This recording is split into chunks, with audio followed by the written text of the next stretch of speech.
Sebelum kita lanjut, jangan lupa like, comment, subscribe, dan nyalakan notifikasinya agar tidak ketinggalan info terbaru lainnya. Semoga bermanfaat.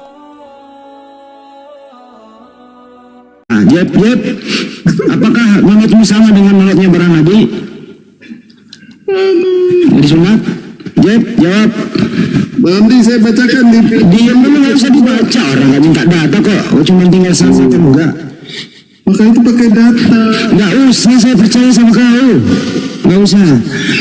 Jadi sama ya, kau berarti kau disunat. Jeb, kau disunat atau tidak, Jeb? Privasi. Ya betul. Kenapa nggak dijawab? Privasi. Kenapa nggak dijawab? Perlu dijawab. Berarti menurutmu beda sama menurutnya Yesus. Yesus disunat, kamu enggak. Karena begini di Efesus. Nggak usah karena begini, udah cukup. Bu, dibacakan dulu.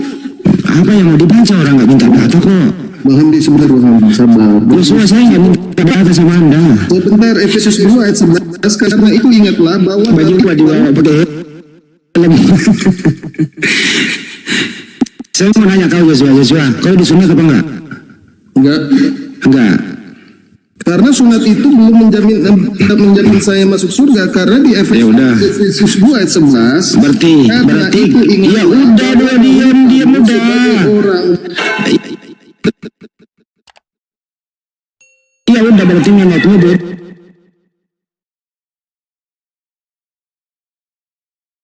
Waalaikumsalam warahmatullahi wabarakatuh. Sahabat-sahabat sekalian, silakan. Saya numpang lewat. Assalamualaikum warahmatullahi wabarakatuh. Assalamualaikum, Abang Dagu. malam. Waalaikumsalam warahmatullahi wabarakatuh. Iya, Malan. Bang Juma, saya mau tanya. Ngantar dulu. Jadi ternyata mereka aku ini Manyuma nonotnya beda sama nonotnya para nabi. Nggak disunat dia. Lanjut. Sebentar Bang Suma, saya bacakan. Bang Suma, tenang.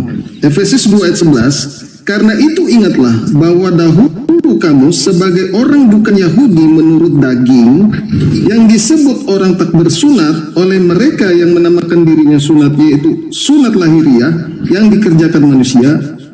Kamu dulu bukan warga negara Israel, tidak mendapat bagian, tetapi sekarang di dalam Kristus kamu yang dahulu jauh menjadi dekat oleh darah dengan segala perintah dan ketentuan untuk menciptakan keduanya menjadi satu manusia baru di dalam dirinya, dan dengan itu mengadakan damai sejahtera.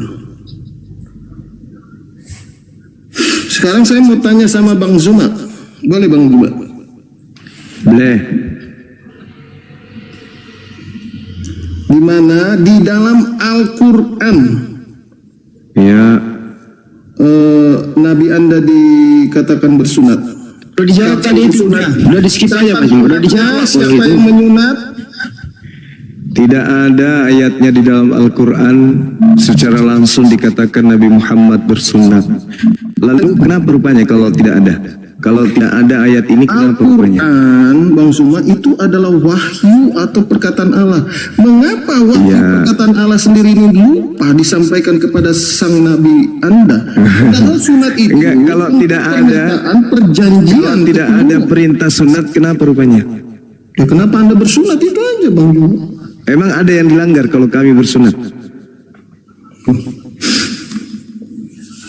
Ada nggak yang kami langgar kalau Saya kami tanya bersunat? begini Bang Suma, tidak ada kata sunat, tidak ada yang menyuruh Iya, sunat. kalau tidak ada, terus kami sunat, emang ada yang dilanggar?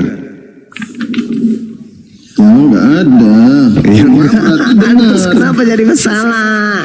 Jadi begini Bang Suma, sunat di dalam Taurat Yahudi itu hanyalah wajib. orang Bani Israel.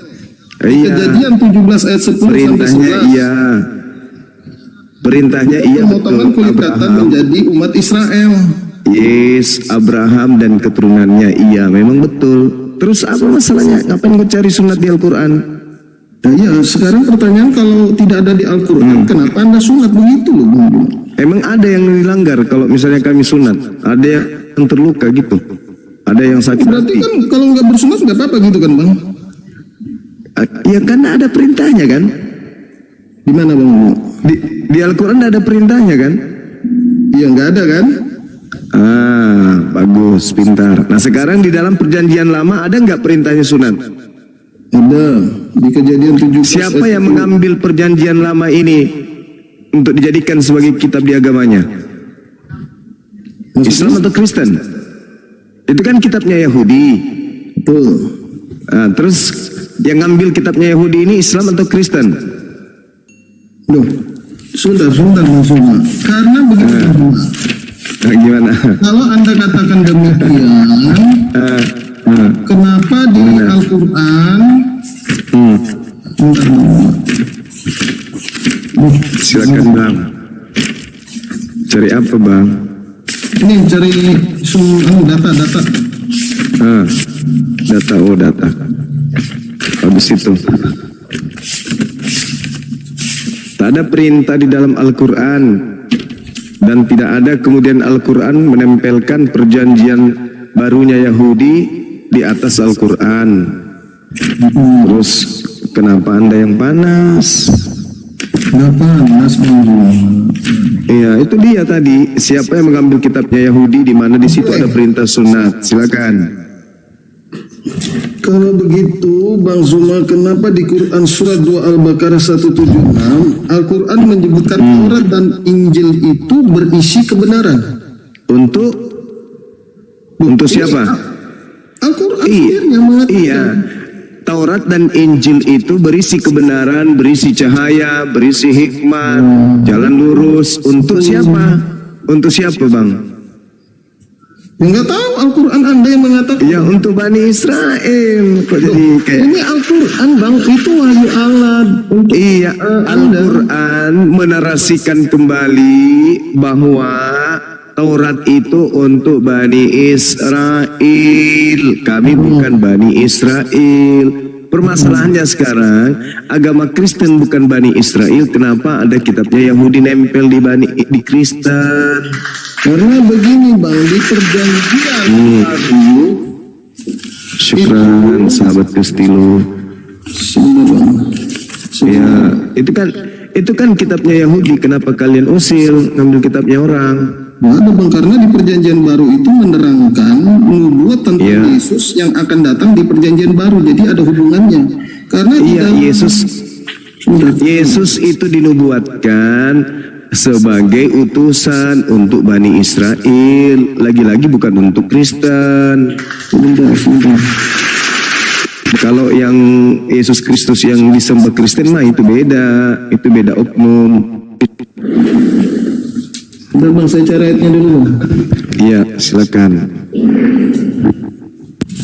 Bang Kesar, mumpung dia lagi cari data Bang, gak mau iklan dulu tah? Iklan Bang Kaisar, lanjut. Jangan dulu. Gue orang ini. Monitor. Gue orang kayak gini sekarang ini. Ya, dia yang tidak disunat mempermasalahkan orang sunat. Dan gue.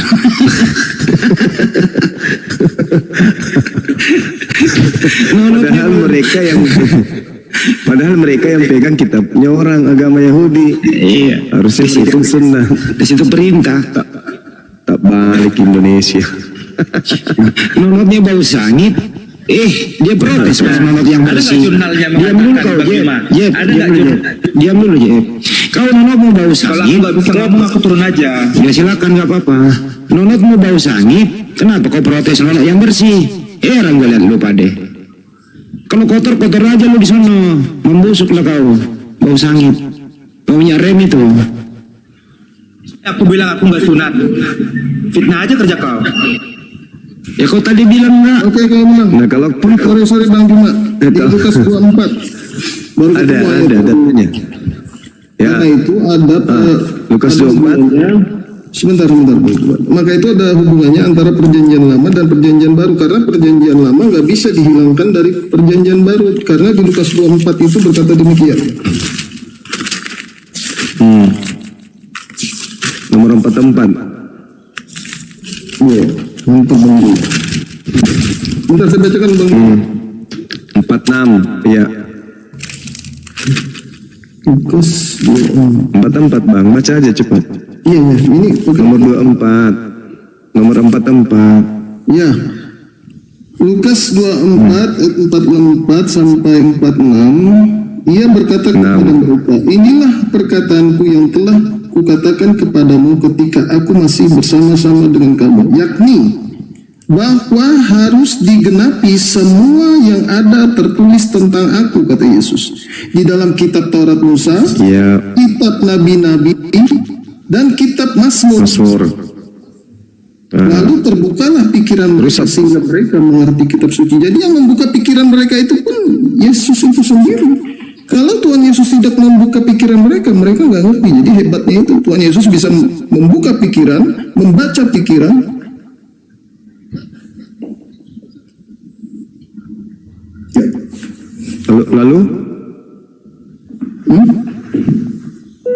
Lalu apa lagi? Katanya kepada mereka ada tertulis demikian, Mesias harus menderita dan mereka ini siapa? Mereka ini siapa, Bang? Ya, kepada murid-muridnya, Bang. Iya, Bani apa dia? Siapanya? Mereka ini. Orangnya Israel. Nah, gitu dong. Berarti Yesus berkata kepada Bani Israel. Iya, tadi kan Bang Juma tanya kenapa di perjanjian lama hubungannya dengan Kristen.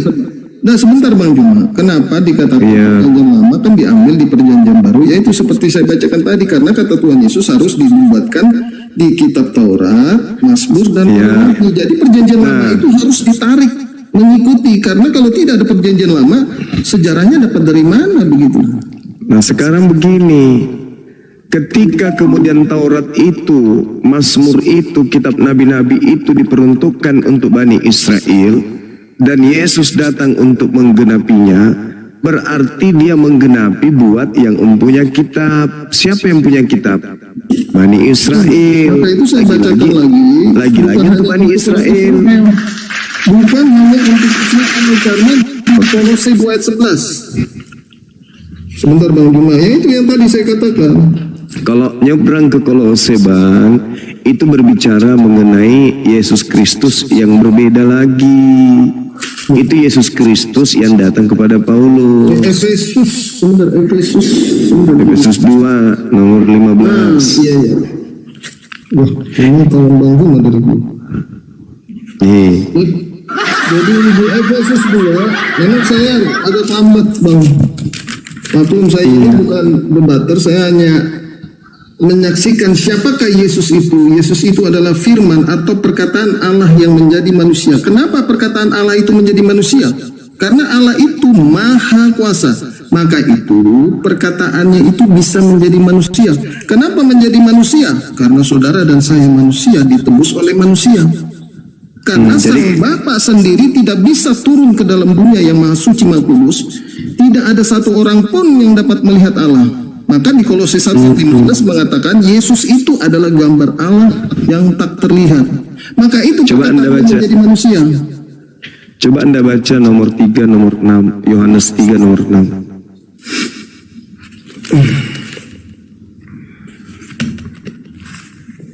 Bang Kristen boleh bantu ini, gua debat sama Bang semua ini sumber-sumber.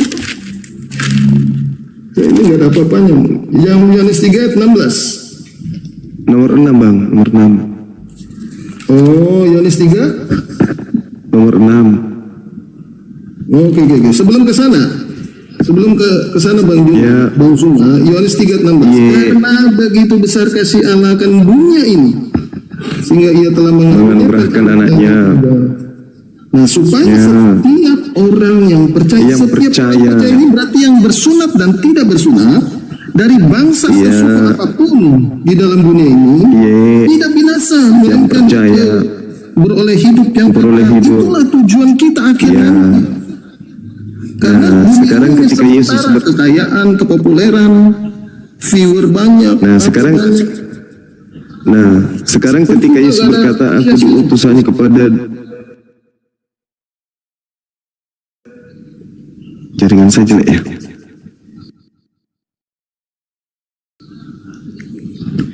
Oke, ketika Yesus berkata kepada murid-muridnya, aku diutus hanya kepada domba yang hilang dari umat Israel, apakah Anda percaya? Iya ya. Gimana itu? Saya lupa, saya pernah dengar. Matius 12:15 nomor Matius 15 nomor 24. Matius 15 ayat 24. Iya. Ya, perempuan Kanaan yang percaya ini dalam konteks Allah menguji iman perempuan itu. Perempuan Kanaan itu. Dan setelah lulus ujian, perempuan Kanaan itu digelari apa sama Yesus? Imanmu besar, maka jadilah kepadamu seperti yang kau kendaki. Seketika itu juga sembuhlah anak itu. Sekarang saya mau tanya, Bang, pada posisi Anda sebagai seorang ibu, yang manakah Anda inginkan? Perkataannya atau keinginan anak Anda sembuh? Jawab sebagai seorang hati nurani seorang ibu. Kan ibu itu mau anaknya sembuh kan? Ya. Tapi Yesus mengatakan tidak patut makanan yang disediakan untuk anak diberikan kepada anjing, betul? Ya, itu perumpamaan karena orang ini kan bukan termasuk orang Israel. Itu kan perumpamaan. Berarti Yesus, iya, berarti Yesus mengumpamakan di luar Yahudi itu sebagai apa? Ya, seperti Anda bilang tadi. Ya, Anda percaya itu? Itu kan perumpamaan Tuhan sedang menguji. saya berbicara tentang maka itu, Bang Juma. Kalau dia misalnya marah pada saat itu, maka dia tidak tertulis di dalam kitab besar ini, seorang perempuan itu. Tetapi karena kepercayaan yang besar, akibatnya apa? Ketika Yesus berkata, aku diutus hanya kepada domba, tidak kepada anjing. Tapi si anjing bermohon-mohon. Bukankah anjing makan sampah? Menyebut dia dog itu, Bang Juma. Dia bilang tidak patut mengambil roti yang disediakan bagi anak-anak, melemparnya kepada anjing. Ini kan perumpamaan, bukan dia. Iya, saya tahu. Domba juga perumpamaan. Ya, anjing juga mengajarkan perumpamaan di dalam. Oleh karena itulah kemudian di luar Yahudi oleh pengajaran Yesus disebutnya anjing. Dan wanita itu mengiyakan, betul Tuhan. Tapi bukankah anjing makan sampah yang jatuh dari meja tuannya? Yesus mengatakan, imanmu besar. Kenapa? Karena wanita itu mengiyakan, dia disebut anjing. Begitu, saudara. Jadilah seperti apa yang engkau. Jadi intinya apa yang didapat dari situ, Bang Zuma? Intinya Yesus hanya diutus kepada Bani Israel saja, bukan kepada yang lain. Terus maaf interupsi Bang Zuma. Dengan maksudnya dengan di Al-Maidah 70 kami mengambil perjanjian dari Bani Israel, itu gimana Bang Zuma? Ya, itu perjanjian Bani Israel untuk Bani Israel. Ya, kenapa diambil itu? Di Al-Maidah 4 ya kan itu perjanjian Tuhan kepada Bani Israel. Bukan perjanjian untuk di luar Bani Israel. Kalian aja yang sibuk nyamar-nyamar. Nah, Anda Bani mana di sini dikatakan? Saya Bani Adam. Saya Nabi yang diutus untuk saya itu adalah Nabi Muhammad. Nabi Muhammad diutus untuk Bani Adam. Sedangkan kemudian Nabi Musa hanya untuk Bani Israel. Cakupannya kecil. Yesus hanya untuk Bani Israel. Kita bukan Bani Israel. Maka kemana kita harus pergi? Ya kepada Nabi Muhammad. Di mana Nabi Muhammad diutus untuk seluruh manusia. Ya ayuhan nas. Kalau Yesus ya Bani Israel. Hanya Israel tok saja.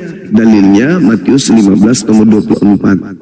Kan kuat itu, katanya Yohanes 3 nomor 16. Barang siapa yang percaya kepada Yesus, dia akan memperoleh hidup yang kekal. Yang tidak percaya mati dalam dosa. Nah, ketika Yesus mengatakan, aku diutus hanya kepada domba yang hilang dari umat Israel, percaya enggak? Ya percaya. Kami umat Islam percaya.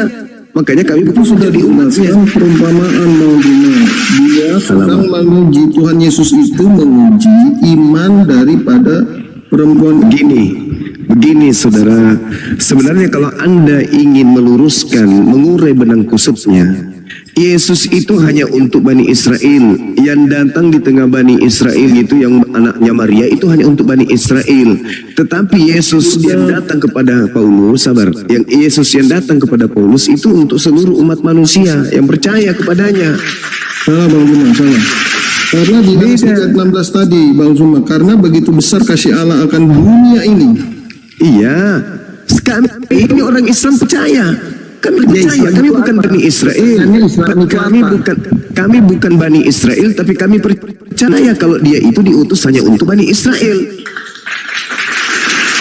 Itu loh. Sekarang sebentar Bang Juma, kalau Anda katakan Yesus untuk orang Israel saja, maka di Yohanes 3 ayat 16 itu karena begitu besar kasih Allah akan dunia ini, apa maksudnya? Iya, siapapun di atas muka bumi ini yang percaya Yesus itu adalah utusan untuk Bani Israel, maka dia akan diselamatkan. Itu karena begitu besar kasih Allah akan dunia ini, berarti Iya, justru dunia karena ini itu, termasuk justru karena semua bangsa. Oh, tidak bisa saudara, Yesus bukan diutus untuk seluruh bangsa, nggak ada dalilnya. Mana dalilnya? Yesus diutus untuk seluruh bangsa, ada? Nggak ada, cuma dikatakan barang siapa yang percaya. Ya kami umat Islam bukan Bani Israel, tapi kami percaya dia adalah utusan untuk Bani Israel. Selesai kan? Ada nggak Yesus mengatakan? Ya silakan.